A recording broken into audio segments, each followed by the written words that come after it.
계속해서 경남 소식 진주에서 전해드립니다. 정치자금법 위반 혐의로 재판을 받아온 자유한국당 엄영수 국회의원이 대법원에서 실형이 확정돼 의원직을 상실했습니다. 진해 출신의 자유한국당 김성찬 국회의원은 내년 총선에 불출마를 선언했습니다. 도내 총선 예비 주자들의 행보가 한층 빨라질 전망입니다. 박종우 기자입니다. 밀양, 의령, 함안, 창녕 지역구인 자유한국당 엄영수 국회의원이 의원직을 상실했습니다. 대법원 일부가 정치자금법 위반 혐의로 기소된 엄 의원에게 징역 1년 6개월에 추징금 2억 원을 선고한 원심을 확정한 데 따른 겁니다. 이에 따라 엄 의원의 낙마를 예상해 물밑에서 총선 준비를 해온 후보군들의 행보가 한층 빨라질 전망입니다. 창녕이 고향인 홍준표 전 한국당 대표를 비롯해 한국당에 복당을 신청한 조혜진 전 의원 등 복수의 인사들이 출마를 저울질하고 있습니다. 해군 참모총장 출신으로 진해가 지역구인 재선의 자유한국당 김성찬 의원이 내년 총선에 불출마를 선언했습니다. 당내 초선인 유민봉 의원과 육선의 김무성 의원에 이어 세 번째 불출마 선언으로 한국당 내부 쇄신론이 확대될 모양새입니다. 이것이 우리 자유세력, 자유민주주의를 지키고 싶어하는 우리 국민들께 하나의 작은 울림이라도 되지 않을까 하는. 김 의원의 갑작스런 불출마 선언으로 진해에서도 여야의 총선 후보 발굴 작업이 속도를 낼 전망입니다. 한편 경남 출신으로 총선 불출마에 무게가 실린 더불어민주당 현역 의원은 2명, 문 대통령의 사저가 있는 양산 지역구의 서형수 의원과 사천 남해 하동 지역위원장인 비례대표 재윤경 의원, 문 대통령의 복심으로 알려진 윤건영 국정상황실장은 양산을 선거해 친문 인사인 황인성 전 청와대 시민사회 수석은 사천 남해 하동 출마가 유력한 것으로 알려지는 등 총선 5개월 전 경남의 여야 총선 시계가 바삐 돌아가고 있습니다. MBC 뉴스 박종웅입니다. 패스트트랙으로 지정된 공직선거법 개정안이 국회를 통과하면 경남도 내 16개 선거구는 현행대로 유지될 전망입니다. 선거법 개정안은 300석의 의원 정수를 유지하되 지역구를 253석에서 225석으로 줄이고 비례대표를 47석에서 75석으로 늘리는 것을 골자로 선거구 인구수 기준으로 26곳이 통폐합 대상인데 경남은 현행 의석을 유지하는 것으로 집계됐습니다. 사용하지 않는 물품을 기증받아 새 주인을 찾아주는 가게가 있습니다. 바로 아름다운 가게인데요. 판매 수익금은 지역사회에 소외된 이웃을 위해 쓰고 있는데 최근에는 지역 기업들과 협력해 나눔 문화를 확산시키고 있습니다. 이재경 기자가 다녀왔습니다. 지난해 10월 운영을 시작한 진주의 한 가게. 옷을 비롯한 잡화에서부터 서적과 식료품까지 그 종류도 다양합니다. 여느 가게와 비슷해 보이지만 다른 점이 있습니다. 시민들이 기증한 물품을 재사용할 수 있도록 되살림 과정을 거쳐 소비자에게 판매하고 발생한 수익금은 지역의 소외계층을 위해 사용합니다. 특히 개점 1주년을 맞아 기업과 협력해 임직원들이 직접 물품을 기증하고 바자회에도 참여하는 아름다운 하루 행사도 열었습니다. 이곳에서만 1년 동안 기증 참여자만 2,000명이 넘고 1,000여 명의 자원봉사자들과 2만여 명의 소비자들이 나눔에 동참했습니다. 기증한 물건을 가지고 또 어렵고 힘들고 또 좋은 그런 장소에 또 쓸 수 있다는 거, 그것도 때문에 또 좋았고. 사회적 기업인 아름다운 가게는 현재 창원과 진주, 김해, 통영 4개 지역에서 모두 7개 매장을 운영하고 있습니다. 직원들의 기증품을 모아서 이제 매장에서 판매한 수익금을 또 좋은 데 사용하는 것이기 때문에 많은 분들이 가게로 연락 주시고 하면 지역에 도움이 필요하신 분들을 많이 도울 수 있을 것 같습니다. 아름다운 가게 경남본부는 자원 재사용을 통한 나눔과 순환의 문화가 널리 퍼질 수 있도록 지역 기업이나 기관 단체와의 협력을 더 강화해 나갈 계획입니다. MBC 뉴스 이재경입니다. 요즘 남해에서는 가을 태풍을 이겨낸 시금치 수확이 한창입니다. 해풍을 받고 자란 남해 시금치는 저장성이 뛰어나고 단맛이 강한데 추위가 시작되는 이맘때부터가 제철입니다. 신동식 기자입니다. 남해군 설천면 바닷가 언덕. 따뜻한 햇볕과 바닷바람을 받고 자란 시금치가 싱싱한 초록색을 뽐냅니다. 추위가 시작되는 이달 초부터 시금치 수확이 본격 시작됐습니다. 씨앗을 뿌리는 9월 말과 10월 초에 태풍이 지나갔지만 지난해보다 피해가 적어 작황이 좋습니다.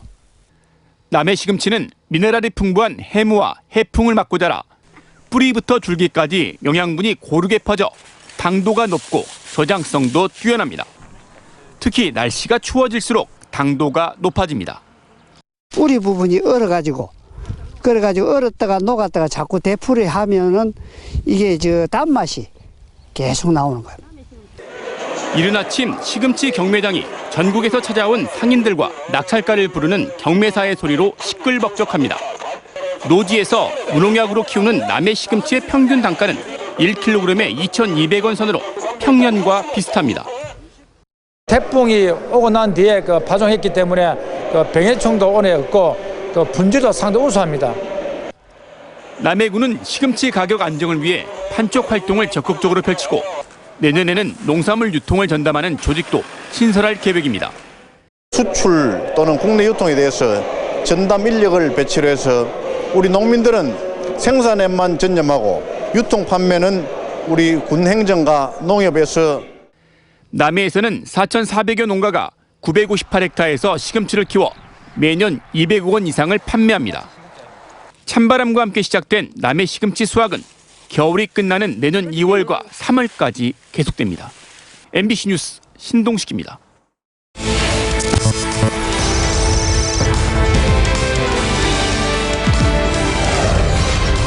현장에서 뵙겠습니다. 다음 소식입니다.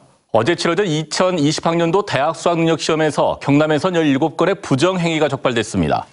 경남교육청은 본령 이전 답안지 마킹 1건과 종료령 이후 답안지 마킹 6건을 비롯해 반입금지 물품 미제출 4건과 4교시 탐구 영역 응시 규정 위반 6건 등 모두 17건의 부정행위를 적발했다며 이들 수험생에 대해서는 수능 응시가 무료 처리된다고 밝혔습니다. 진주시가 오늘부터 내일까지 진주 실내체육관에서 제8회 주민자치 프로그램 발표회와 제11회 진주 평생학습축제를 엽니다. 이번 행사에는 진주시 관내 30개 주민자치센터와 평생교육기관 학습동아리 80여 개 참여해 우수 사례를 공유하고 주민자치센터 프로그램과 우수 동아리를 발표합니다. 또 체험 부스 운영, 가죽공예 체험, 전통 한복 입기를 비롯한 다채로운 부대 행사들도 펼쳐집니다. 국립경상대학교와 한국산업단지공단 경남본부가 서부경남 제조산업 활성화를 위한 업무 협약을 맺었습니다. 협약은 서부경남 지역 내 기업의 연구와 개발 지원, 진주 강소연구개발특구의 원활한 추진을 위한 협력, 연구시설과 장비의 공동 활용, 학술자료와 정보의 교류 등의 내용을 담고 있습니다. 함양군이 남계서원의 유네스코 세계유산 등재를 기념해 오는 19일부터 내년 5월 말까지 함양박물관에서 세계유산 함양 남계서원 특별전을 엽니다. 이번 전시회는 남계서원이 보관한 도유형문화재 제166호 일두정여창 선생 문집 책판을 비롯해 남계서원의 역사와 관련된 유물과 자료를 모아 선보입니다. 진주시 옛 영남백화점 점포주들이 해당 터와 건물을 공공용지로 매입해달라는 건의서를 진주시에 제출했습니다. 이에 진주시는 27년 동안 방치된 건물과 침체된 이 지역의 활성화를 위해 주차장이나 육아지원센터 등의 용도로 활용할 개발 사업에 들어갈지에 대해 기본 계획과 타당성 용역을 하기로 했습니다. 옛 영남백화점은 1991년부터 방치돼 도시 미관과 안전을 해치면서 주민들과 점포주들의 민원이 이어져 왔습니다. 창원지법 진주지원 제1형사부가 지난해 6.13 지방선거에서 3만 5천 원 상당의 케이크와 배즙 한 상자를 지역민이 모인 음식점과 경로당에 두고와 공직선거법 위반 혐의로 기소된 서원의 진주시 의원에게 벌금 80만 원을 선고했습니다. 재판부는 피고인이 협의를 부인하고 있지만 공소 사실 모두 유죄로 인정되며 금액이 크지 않고 범죄 전력이 없는 점들을 감안해 이같이 선고한다고 밝혔으며 서 의원은 의원직을 유지하게 됐습니다. 한국토지주택공사 LH가 서울시 용산구에 위치한 미군 기지본부에 지역균형발전 지원센터를 열고 센터장과 자문위원 16명을 위촉했습니다. 센터는 지자체가 요청을 하면 전문 인력을 파견하거나 지역 현안 사업 컨설팅을 수행하게 되며 지역 계획 수립부터 개발 사업 설계와 개발, 건설 기술 지원, 보상 등 사업 전반에 걸쳐 다양한 분야를 다루게 됩니다. 환경부가 지난달 개방한 창녕 함안보 수문을 겨울철 수막 재배를 위해 닫았습니다. 환경부에 따르면 지난달 1일부터 농업용 양수시설 개선과 수문 개방에 따른 낙동강 변화를 간축하기 위해 수문을 개방한 결과 녹조 완화와 생물 다양성이 확인돼 내년 초 모니터링 결과를 발표하기로 했습니다.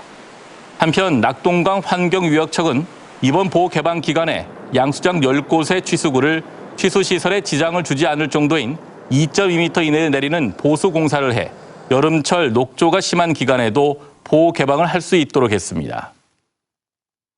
지금까지 진주였습니다. 고맙습니다.